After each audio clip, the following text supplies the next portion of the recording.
प्यारे बच्चों, अब आगे देखेंगे हम लोग विकिरण। चालन, संवहन तो पढ़ लिए, ठीक है। चालन और संवहन में ऊष्मा संचरण के लिए माध्यम की आवश्यकता होती है।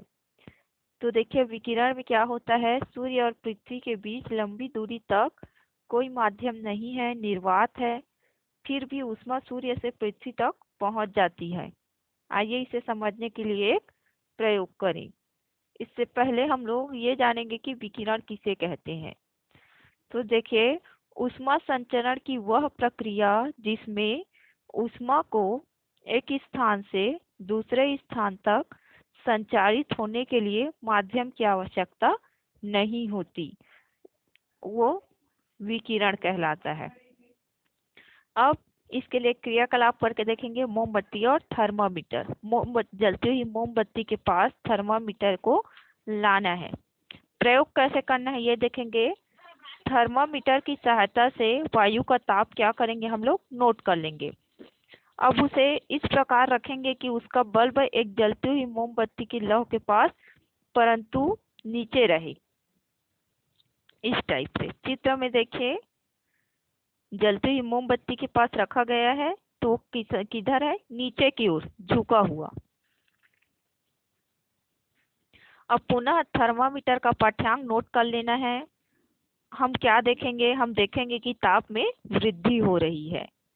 और चूंकि हम लोग जानते हैं वायु ऊष्मा का क्या है, कुचालक है, तो चालन द्वारा ऊष्मा थर्मामीटर तक नहीं जा सकती है और संवहन की प्रक्रिया से भी ऊष्मा नीचे की ओर नहीं जा सकती।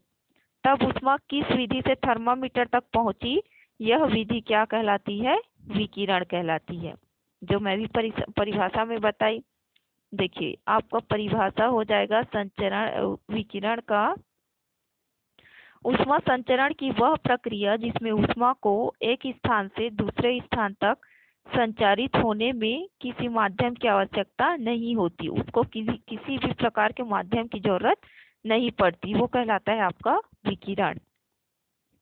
किसी वस्तु द्वारा अवशोषित ऊष्मा की मात्रा वस्तु और ऊष्मा के स्रोत के बीच की दूरी पर निर्भर करता है। दूरी जितनी अधिक होगी ऊष्मा भी क्या होगा, उतना ही कम मात्रा में स्रोत से वस्तु तक पहुंचेगी। वे ग्रह जो सूर्य से पृथ्वी की तुलना में अधिक दूरी पर हैं, कम ऊष्मा पहुंचने के कारण ठंडे हैं। सभी गर्म वस्तुएं जैसे कि ठोस, द्रव, गैस ऊष्मा का क्या करते हैं, उत्सर्जन करते हैं, जिनका परिमाण निम्न दो बातों पर निर्भर करता है। पहला तो वस्तु के ताप पर और दूसरा वस्तु के रंग या फिर उसकी सतह की प्रकृति पर।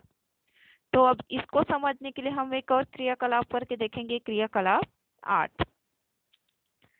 चलिए देखते हैं क्रियाकलाप 8। आवश्यक सामग्री 3 के 2 डिब्बे, काला रंग, थर्मामीटर।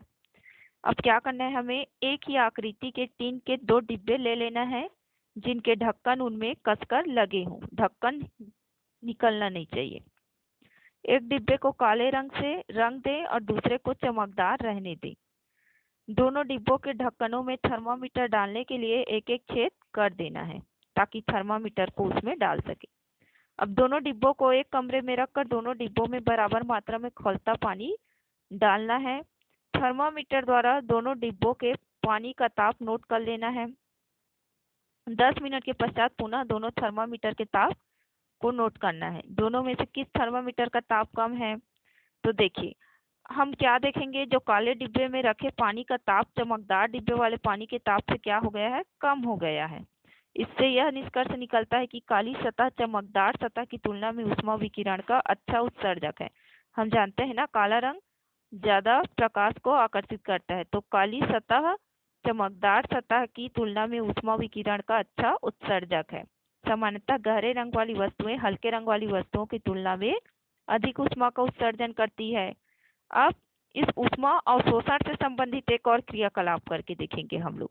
ये तो था आपके ऊष्मा का उत्सर्जन कैसे होगा उसके लिए क्रियाकलाप था, जो काले रंग पे ज्यादा उत्सर्जित होगा। अब एक और क्रियाकलाप करके देखेंगे अवशोषण के लिए, क्रियाकलाप 7।